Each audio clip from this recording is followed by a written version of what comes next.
Okay, I know what you're all thinking. Mickey Joe, you are British. What could you possibly know about the most exciting theatre in 2024 in the US? More to the point, if you care so much about great theatre in New York and the United States, why don't you just go there and see it yourself? And to that, I say, that's actually a very compelling point. Maybe that's exactly what I'll do.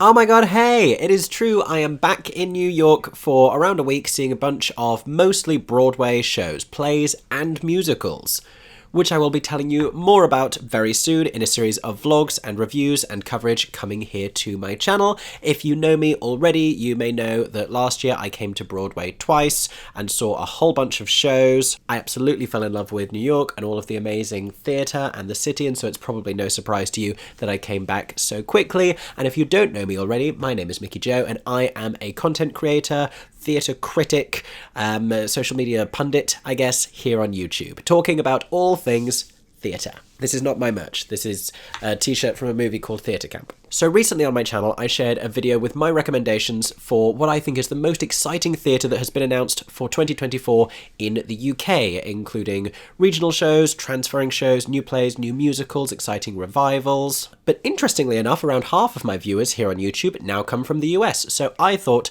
I would share with you the shows I personally am most excited to see this year in the US. Now with the UK list, I had seen more of them in previous incarnations, so I had more tangible insight as to whether or not the shows were going to be good, and that was my recommendations: book these shows, I have faith in these, I can tell you already what they are like. For the US ones, obviously I have a little less insight. There are some I've seen already, but for the most part I'm going on buzz and things that excite me about the show and the cast and the creatives, but there are many of these I do not know that much about, so we're going to learn today. Now if you enjoyed today's video and you want to see the follow-ups of when I actually go and see these shows and review them and let you know what I did think of them, make sure you are subscribed to my theatre-themed YouTube channel. And also, I know there are many of you who see lots of theatre in the US with excellent taste. Comment down below your recommendations, especially for things outside of New York. That's definitely something I know less about, so pitch shows to people in the comments section that you are excited for this year. For now, let's talk about the shows that I am looking forward to in 2024 in the US. Okay, so we're going to start with the headline news, which is new musicals on Broadway. And there are a lot this year. Not just this year, but this season in particular. There are so many new musicals coming to Broadway, and I'm going to tell you about 5 of those. I can't guarantee that they are the best 5, but they are the 5 that I'm interested in this year. Starting with How to Dance in Ohio. Now, I recently shared the news about a bunch of shows, both on Broadway and in the West End, sadly closing early, and unfortunately, How to Dance in Ohio is among those. I'm putting it on this list now to encourage you to go and see it before it closes in February. At this point, I feel like I can let you know I am going to be seeing the show myself. I am seeing it on Saturday night. I am thrilled that I managed to make it in to see it before it closed, because I was actually at the press launch for this show back in October. We got to hear from the creatives, we got to see some performances from the cast. I was really excited about the music that I heard and the ethos of the show. It's based on a documentary about a center in Ohio that was helping a group of autistic teens to interact and further hone and develop social skills. This was a Peabody Award-winning documentary, which is unusual fodder for a Broadway musical, but in the wake of shows like Come From Away, I think there is an appetite among audiences for heart and honesty and authenticity and truth.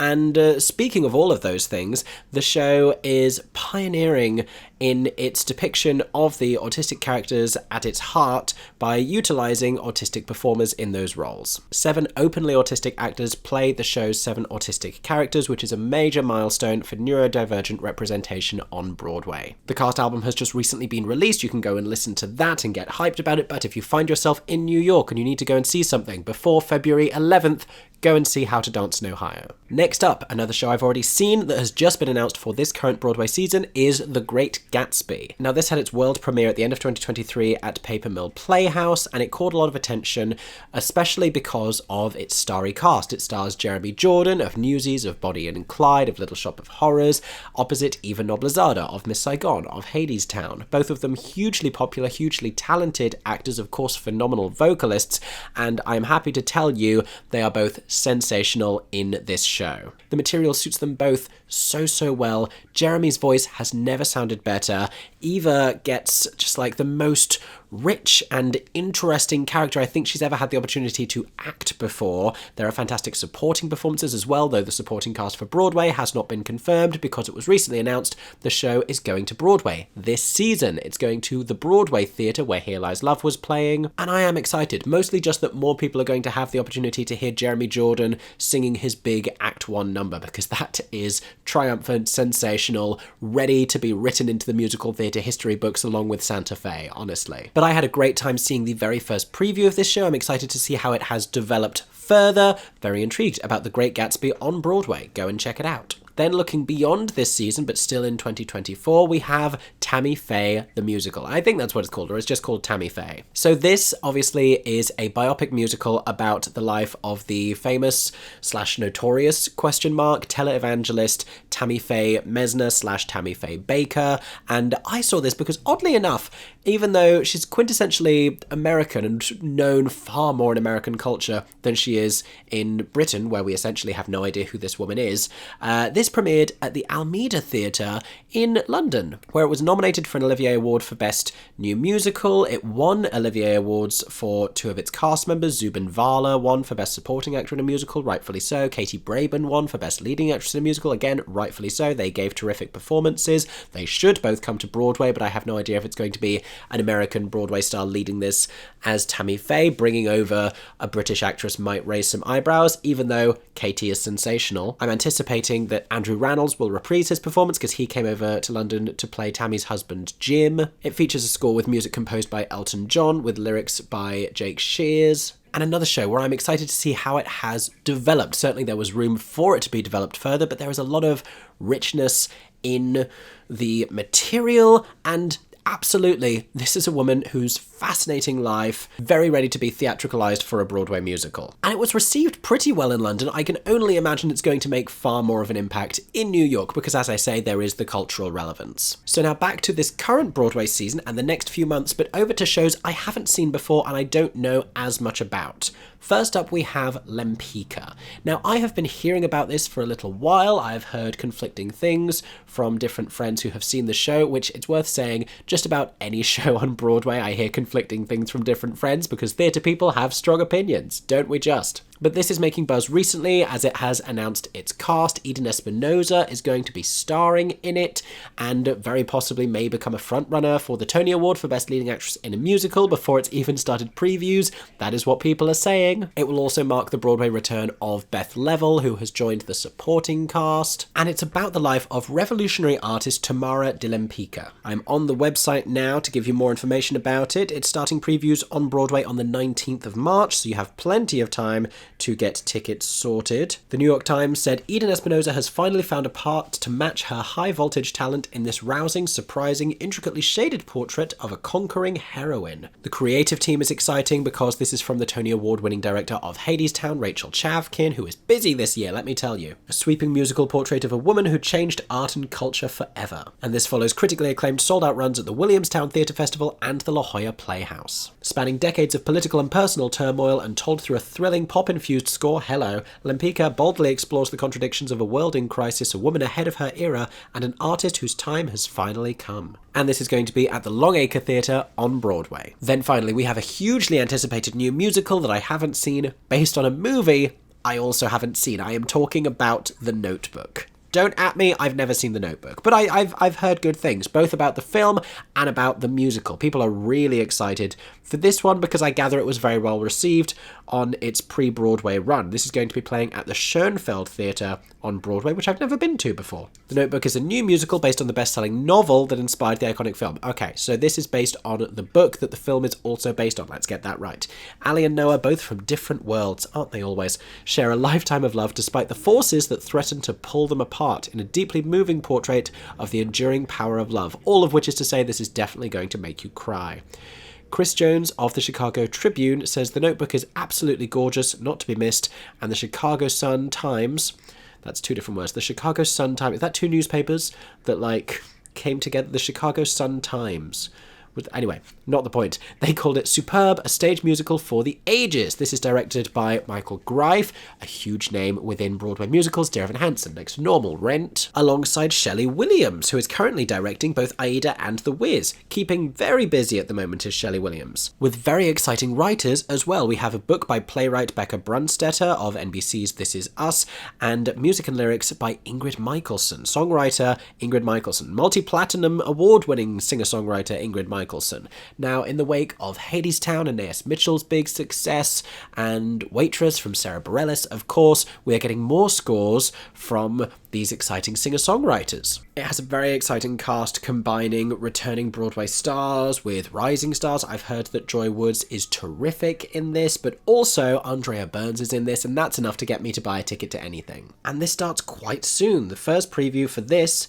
I believe, is going to be on the 10th of February, so make sure to go and check out The Notebook if you're interested. Next up, let's talk about the plays coming to Broadway, starting with one transferring from the West End. I'm talking about Rob Madge's solo show, My Sons Are Queer, open brackets, but what can you do, close brackets. Now, I am talking about this under plays because I believe that's how it's officially going to be classified, but it kind of transcends the arguably needless binary of play or musical. It's a solo show, a deeply moving solo show from the brilliant Rob Madge, and it touches on non-binary identities very lightly, but is also about discerning a queer identity during adolescence and how a family can help just like nurture that. But it's a really beautiful and sincere and heartfelt and tongue-in-cheek and very British and charming show. I cannot recommend this enough. Just like The Grinch, this is going to make your heart grow 3 sizes, 6 sizes, 4 sizes. How many sizes did The Grinch heart grow? You get the idea. This is going to be at the Lyceum Theatre. I just saw the marquee for this walking through Times Square yesterday, which was so exciting. Thrilled for Rob Madge to be having this success, to be able to even bring this show to Broadway in the first place. If you were a Disney child, if you were a queer child, if you were a child who wanted to be a performer, any of the above, you are going to find things to relate to in this story. Go, take your parents, have a wonderful time. I must also mention the brilliant creatives that helped to make this show what it is. The sincere and touching direction by Luke Shepherd, the music from brilliant songwriter Pippa Cleary. I'm excited for all of these people to be enjoying Broadway success. Performances begin at the end of February. Go and see My Sons Are Queer, but what can you do? Next up, Prayer for the French Republic. I have heard nothing but great things about this play, and I am seeing it later this evening, so I don't know that much about it yet, but obviously I'll be able to tell you more about it soon. Let's have a Google and learn together, shall we? This is a show from the Manhattan Theatre Club. I know that it's playing at the Samuel Friedman Theatre, and it was the winner of the 2022 Drama Desk and Outer Critics Circle Awards for Best New Off-Broadway Play, and it's written by Joshua Harmon. I did know that because I'd seen his play Bad Jews before in the West End at Theatre Royal Haymarket, and I thought it was just sensationally well written. So this had a highly acclaimed, extended, sold-out off-Broadway run with Manhattan Theatre Club. Joshua Harmon had also written a play called Significant Other. The Wall Street Journal called this easily the finest play of the Broadway season, which makes it sound as though this is a very real contender to win the Tony Award for Best New Play. Certainly it is a lighter year for plays this year compared with the onslaught that there were last year. The New York Times also calls this thought-provoking, heart-wrenching, and wickedly funny. It's directed by Tony Award-winning director of The Band's Visit, David Cromer, and it is also a limited run. It is currently only playing until March the 3rd. I don't know whether they're going to try and seek a different theatre for this. It did extend to that date. I don't believe it can extend any further at the Friedman. I have a sense of what it's about, but I would like to read an official synopsis so I don't deceive you. Here we go. In 1944, a Jewish couple in Paris desperately awaits news of their missing family. More than 70 years later, the couple's great-grandchildren find themselves facing the same question as their ancestors. Are we safe?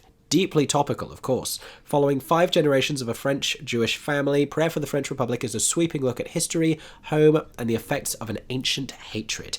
And this definitely is touching on themes that were prevalent in Bad Jews, touching on cultural heritage and this sort of intergenerational curiosity. I am so very excited to go and see this play. I'll be able to tell you more soon. Next up, the play I'm seeing tomorrow night on Broadway, Appropriate, at the Helen Hayes Theatre. Now, there has been some buzz about this finding somewhere else to transfer to because this has been selling very, very well. People are very excited about this. It's starring Sarah Paulson, and this is, I guess, kind of a revival production because it was a 2013 play, but this is its Broadway premiere, so I don't know whether this is being considered a new play or a revival. Perhaps they've already ruled that and someone can tell me in the comments. And this calls itself a darkly comic American family drama. It's summer, the cicadas are singing. Cicadas? And the Lafayette family has returned to their late patriarch's Arkansas home to deal with the remains of his estate. Oh, it's one of those. Toni, Sarah Paulson, the eldest daughter, hopes they'll spend the weekend remembering and reconnecting over their beloved father.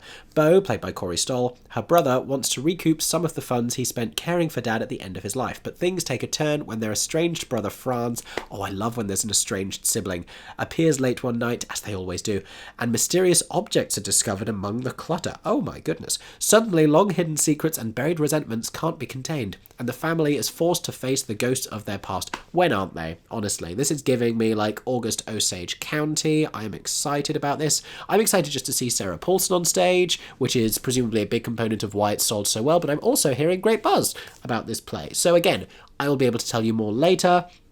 Currently, it is at the Helen Hayes Theatre. Like I said, I have heard rumblings with some other shows closing early. Whether this is potentially going to go to the Belasco, I don't know. That's something I have been hearing. So keep an eye out and see if there is an opportunity for you to see this play. Okay, do you know what's hilarious? Is I have 2 plays left to talk to you about, and one of them is Uncle Vanya, the other one is Stereophonic, and I just googled Uncle Vanya Broadway, and the sponsored first Google search result that comes up is for Stereophonic, so they clearly want to go first. I'll tell you about Stereophonic. This has just been off Broadway, very, very acclaimed, has just announced a Broadway run this season, and apparently it was called the Best of the Year by The Times, The Washington Post, and The New Yorker. Stereophonic mines the agony and the ecstasy of creation as it zooms in on a music studio in 1976.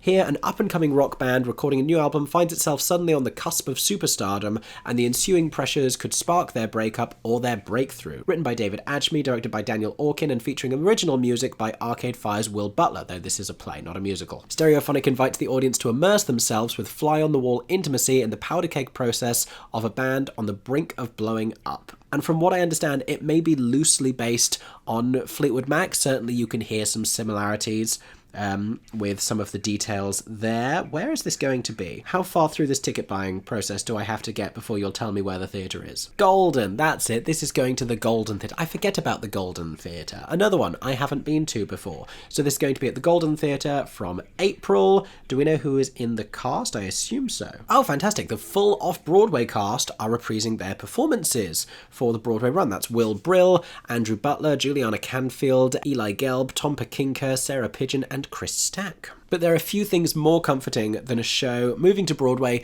because it has had huge off-Broadway success. That is a pipeline working in a way that it should and functionally delivering great theatre from buzzy off-Broadway runs to Broadway. Very excited about this, heard great things. I love being a fly on the wall amidst tensions. I'm excited to see how they use music and the meaning within all of that. Very intrigued about Stereophonic. Finally, now let's talk about Uncle Vanya. So this obviously is a great play, a beloved play by Anton Chekhov that is revived enough. This is going to be at the Vivian Beaumont Theatre in Lincoln Center, the home of like big prestigious revivals very often, and this is making the list because it has hugely exciting casting, the headline of which is that Steve Carell will be playing the titular role of Vanya. Now, if you only know Steve Carell from The Office and like Evan Almighty, he's been doing some compelling dramatic work since then. On The Morning Show,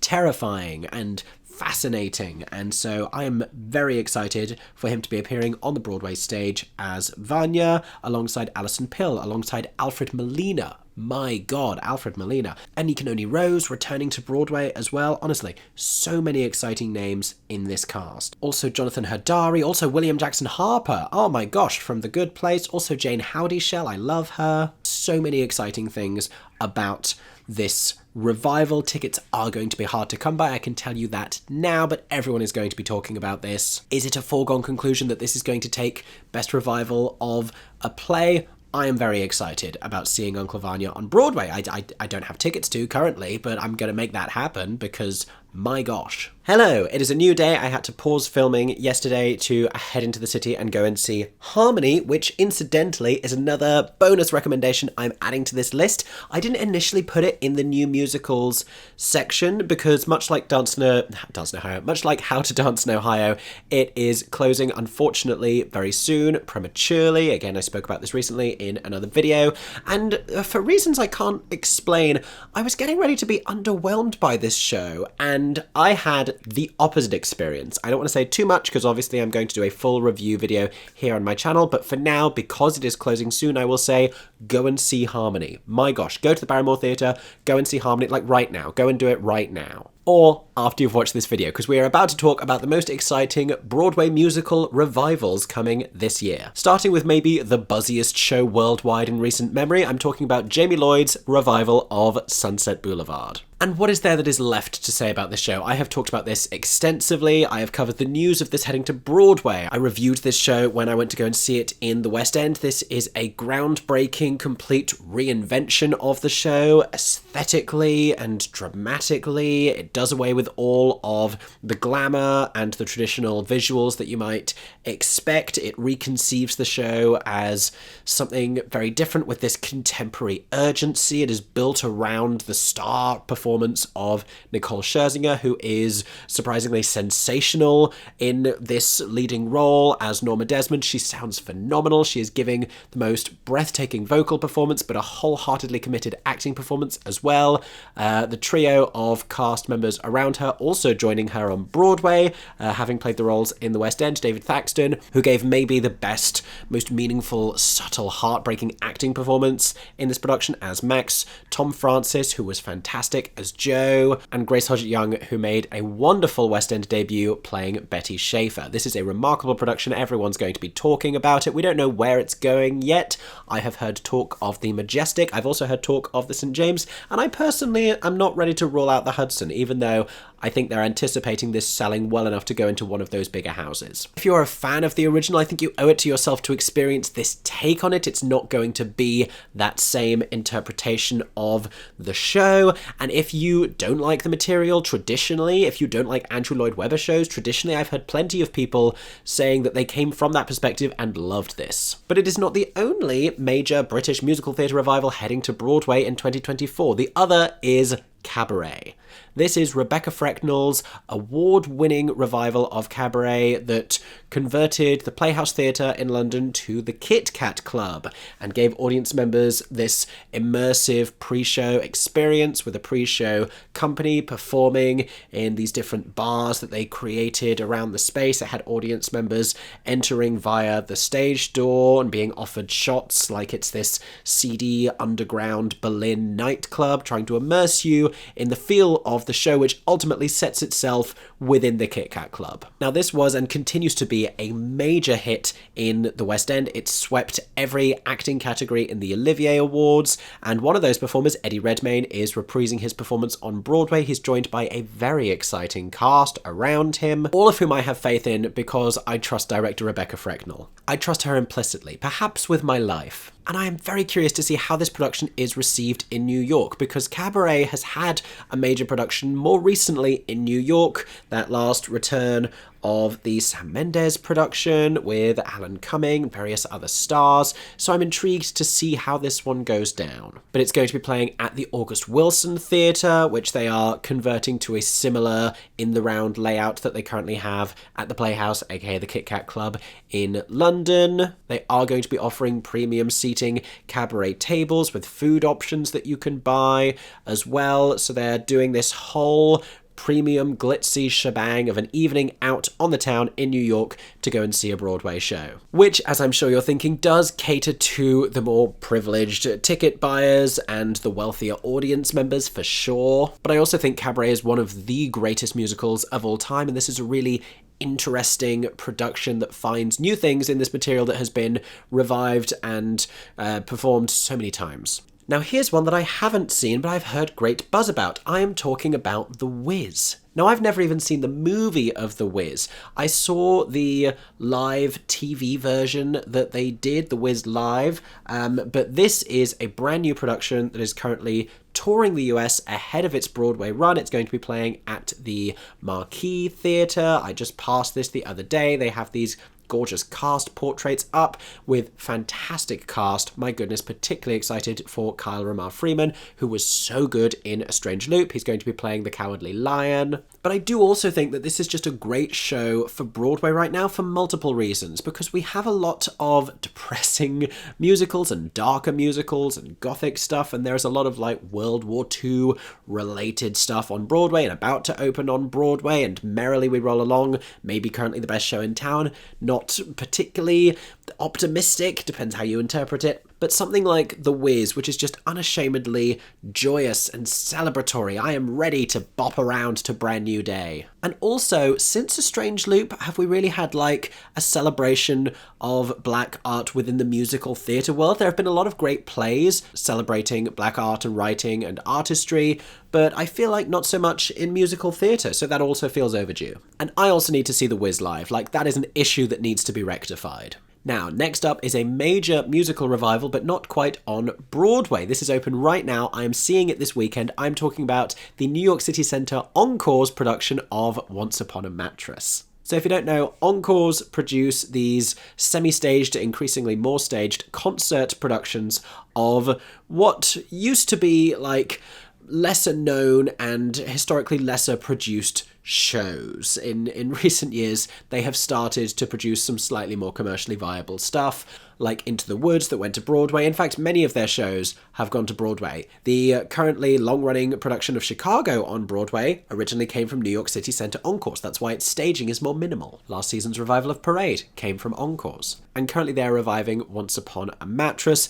which is a slightly dated musical, but it was a star vehicle for Carol Burnett originally, and it is now starring Sutton Foster, who is just about the perfect person to be playing the unconventional Princess Winifred. With a glorious cast around her, Harriet Harris and J. Harrison G. and Michael Urie, just like wonderful people in this cast. Cheyenne Jackson is in this cast. Fantastic. But the headline here is absolutely Sutton Foster playing this role. I feel like she got very close to this character with playing Fiona in Shrek. Again, it's this slightly unconventional princess type, but her doing Carol Burnett style comedy is something she has always had readily at her fingertips. Sutton Foster has not had enough opportunities on Broadway to be a clown, I think, because she has like such a fantastic voice and she's such a phenomenal like high-kicking dancer that she's done the glamorous parts like Reno Sweeney and like Millie Dilmount being the ingenue, and then she's also done like some more serious acting stuff with like Violet. But I'm very excited for her Once Upon a Mattress era, which will lead very nicely into her playing Mrs. Lovett in Sweeney Todd, I think. So excited to see that on Sunday. But it is not the only Encores show I'm excited for this year, because Encores is also doing a concert production in the summer of what I believe is one of the great underappreciated gems of musical theatre. I'm talking about Titanic.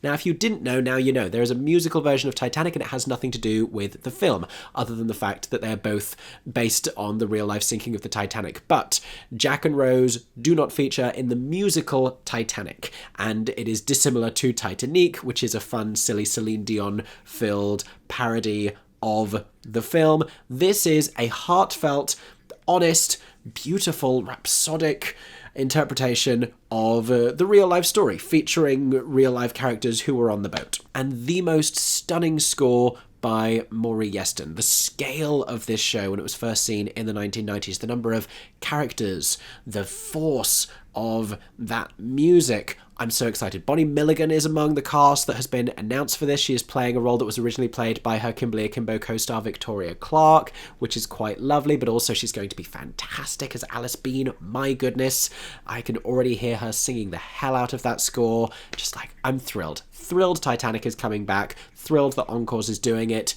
Get yourself a ticket. Do not miss out. Those shows are always lovely and wonderful. So I've talked a lot about New York. Now I want to talk about some of the regional shows I have become aware of happening this year in the US. And there are many more that are not particularly on my radar because I'm not too great at staying in touch with American regional theatre. Listen, America is very big and you have a lot of regional theatre, which is exciting and it needs to be supported. So for this one in particular, if you have any regional theatre recommendations in the US, please drop them in the comments section down below. I know there is a show I just recently found out about that Raul Esparza is doing at Berkeley, Galileo, I believe, that I don't know very much about, but that's definitely something I'm interested in, as are these. So the first one, Tick Tick Boom at the Kennedy Center in DC. Act fast for this one because it's happening right now. I don't even know if it's already sold out. I did want to go and see this myself. I couldn't make the travel work to go to DC and back, but this is a regional revival of the musical Tick Tick Boom,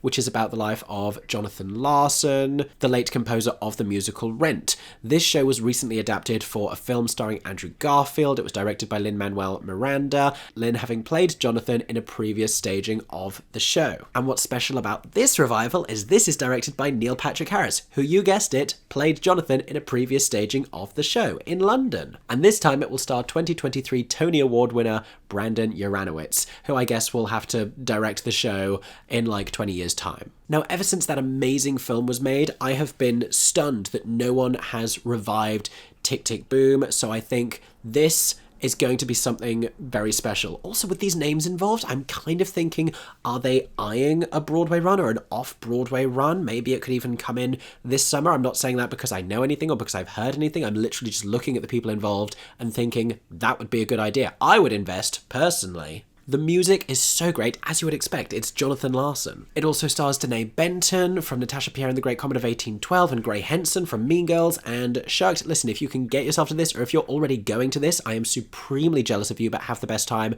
Go and see Tick Tick Boom at the Kennedy Center. Like, do it. Next up, let me tell you about a brand new musical adaptation of F. Scott Fitzgerald's novel, The Great Gatsby. Is anyone getting a little bit of deja vu? You heard me right. I'm not talking about The Great Gatsby that's going to Broadway in March. I'm talking about a different musical production of The Great Gatsby that is also coming this year. So the backdrop to both of these shows is the fact that there are two productions both coming in 2024. The first was at Paper Mill. The other is going to be at the American Repertory Theatre in Boston. This being a theatre that has delivered many shows to Broadway previously, which kind of implies that that is also the trajectory of this one. That is also implied by the fact that both of those shows made their Instagram handles Gatsby B-Way and B-Way Gatsby, respectively, which is objectively hilarious. They could end up on Broadway at the same time. Now, this one is also being directed by Hadestown director Rachel Chavkin, once she's done working on Lempicka, I guess.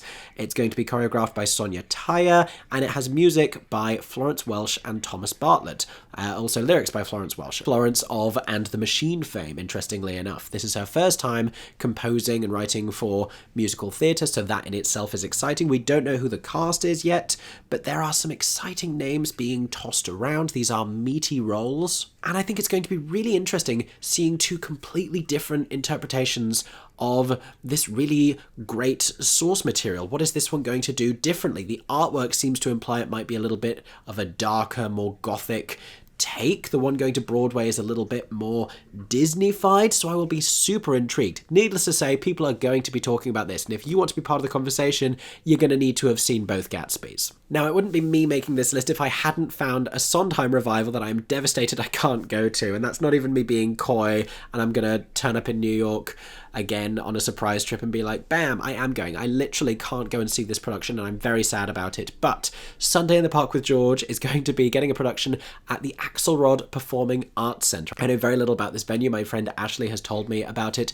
What I'm excited for is the casting. Also, any opportunity to see Sunday in the Park with George on stage. If you don't know, this is a Stephen Sondheim and James Lapine musical. But Graham Phillips of 13 the musical fame and also The Good Wife is going to be reprising his performance as George because he did it in Pasadena Playhouse, I believe. He is joined by Talia Suskawa, who was Elphaba on Broadway and then did Gypsy in Connecticut and is now going to be playing Dot in Sunday in the Park with George in New Jersey. And that is literally it. That is enough to get me excited in this production. Go if you have the opportunity, if you're just finding out about this now, that casting is enough. Get on a train, drive down, make your way to the Axelrod Performing Arts Centre, go and see this production. Now, speaking of Connecticut, I'm referring to the Goodspeed Opera House that I had the privilege and joy of getting to visit on my last trip, and they have recently announced the shows they're going to be doing in 2024, and given the nature of this venue and the feel of it, and this kind of beautiful old-timey classic quality that it has, there's one in particular I think is going to be really exciting there, and that is The Mystery of Edwin Drood. This is a show I have been desperate to see live for so long and I've never had the opportunity because we don't get it as much in the UK. There was obviously a major Broadway revival a few years back, but they're going to be doing Edwin Drood. If you didn't know, this is based on an incomplete novel by Charles Dickens. It's a murder mystery of sorts. It's been turned into a musical by Rupert Holmes, and because it was incomplete, the conceit of the stage production is that the audience gets to vote for who they think actually did it. And it is being revived at Goodspeed. It's Edwin Drood, so naturally I'm referring to this affectionately as Drood Speed. If you haven't been to this venue, this is one of the theatres you need to visit in your lifetime. Drive up there, drive over the bridge, go and eat in the restaurant because it's gorgeous. My God, it's just the most magical theatrical experience. It was so stunning. And this kind of feels like the perfect show to experience that venue with for the first time. If you've been there before and you can get there,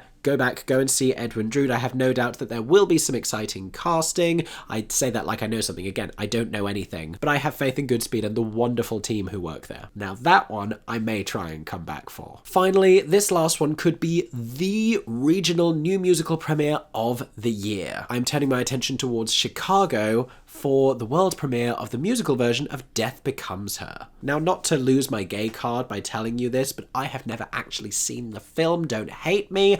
I know that it's like a campy classic, Goldie Hawn, Isabella Rossellini, Meryl Streep, but how excited everyone else is for this is making me excited. I'm very excited. And that iconic casting from the film is being echoed in the stage version because we have campy queens, Megan Hilty and Jennifer Samard playing two of these roles, with more casting to be announced. Directed and choreographed by Newsies' Christopher Gattelli, whose work we also saw in the Wonka movie, fun fact. And it's going to be running at Chicago's Cadillac Palace Theatre from April 30th to June 2nd, 2024. This smacks of a pre-Broadway run, my goodness, and it's very exciting. Everything about the marketing for this and the vibes of this tells me it's going to be just a gay old time. It seems absolutely delicious. And I feel like we're due a casting update soon. I would like to know who else is going to be in this production, and I will be waiting eagerly to find out. Now, finally, let's talk about some of the shows that might be coming to Broadway this year because they are heavily rumoured to be doing so. And obviously I cannot confirm or deny if these are happening or the time frame within which these are happening. These may have gone cold, but certainly there is smoke to the fire of all of these rumours I'm about to tell you. The first one is Dear England, which I believe actually put out a casting notice. Now, this has been a smash hit play in the West End. I think it will possibly do very well at the Olivier Awards this year. It's written by James Graham, who is this brilliant playwright. He also wrote the book for the Tammy Faye musical I was telling you about earlier, funnily enough. But it tells the real-life story of the England national football team, soccer for you Americans, and their incumbent manager Gareth Southgate, and how he kind of turned around the team's morale and ethos and philosophy and psychology in order to improve their success. It's very familiar of Ted Lasso, where it's not really about the sport, it's about the people at the heart of it. I say that as someone who loved Ted Lasso and doesn't particularly love football. And that, I think, is why producers are hoping that it will work on Broadway, but it's certainly going to hit very differently. Because in the West End, even like casual viewers of, I'm not even a casual football viewer, I'm below casual. Like, I watched some of the World Cup matches because it was everywhere and it was huge at the time, but like collectively within that theatre, people for the most part knew the results of the games before they happened within the context of the play. With the individual penalties, which is kind of what the play is all about, it theatricalizes the inherent drama of a penalty shootout very cleverly. Everyone knew beforehand what the result of each of those penalty attempts was going to be, which gave it this huge, heavy expectancy and dramatic irony and sense of foreboding almost. But for Americans, I don't expect that they would necessarily, unless they're enthusiasts, know the result of those games. So that's not to say it wouldn't work, I just think it would work in a very different way because it would have this element of surprise. And again, it is about far more than just the sport and about the nation. And I think it's interesting to see stories about like a different country and a different culture and about how a beloved sport at the heart of that captures so much about a time. There are specific political references I think they may have to tweak because they're not going to be as implicitly understood, so they may need to be a little more described, but I could see this working on Broadway. However, there's another play that also started at the National Theatre where Dear England started that I could see working even better on Broadway, and that is called The Motive and the Cue. So I just saw this in the West End this month. I reviewed it here on my channel. I gave it a 5-star review. One of the most fantastic things I have seen recently. It's all about, again, it's factual, the period when Richard Burton was opening Hamlet at the Lunt-Fontanne Theatre in New York on Broadway and being directed by Sir John Gielgud, who had played the role himself, and kind of how their egos but also their insecurities clashed during this rehearsal process. It's a fascinating play, remarkable performances. I'm hoping that Johnny Flynn and Mark Gatiss and Tuppence Middleton all go to Broadway with it because it just makes sense. It's currently at the Noel Coward Theatre in the West End where Gielgud did Hamlet, so the most obvious thing to me is to wait until Sweeney Todd closes and then take this to the Lunt-Fontanne Theatre on Broadway where Burton did Hamlet, which is where the play is set. This is a play about the theatre. It's kind of a love letter to acting and the craft of developing a character with impeccable detail, but also the actor as a person and kind of this wounded history that they bring to the stage and kind of shape and mold to deliver a performance. Theatre fans are going to love this. I think the Broadway community is one of the most exciting collections of theatre fans on earth. They absolutely need to see this play. This should go to Broadway. I've heard rumblings that it might. I'm hoping it does. Here's another one that I believe is headed for Broadway. This is the most recent passion project of legendary British producer Sir Cameron Mackintosh, and it is Stephen Sondheim's Old Friends. So, and this is the biggest unnecessary name drop, but Cameron told me personally that he'd been developing this show prior to Sondheim's death, but ultimately it became this beautiful, glitzy kind of memorial. And there have been many Sondheim reviews before, like Sondheim on Sondheim and Putting It Together, both of which happened on Broadway. And this is not dissimilar to either of those. In London, it starred Bernadette Peters and Lea Salonga alongside a cast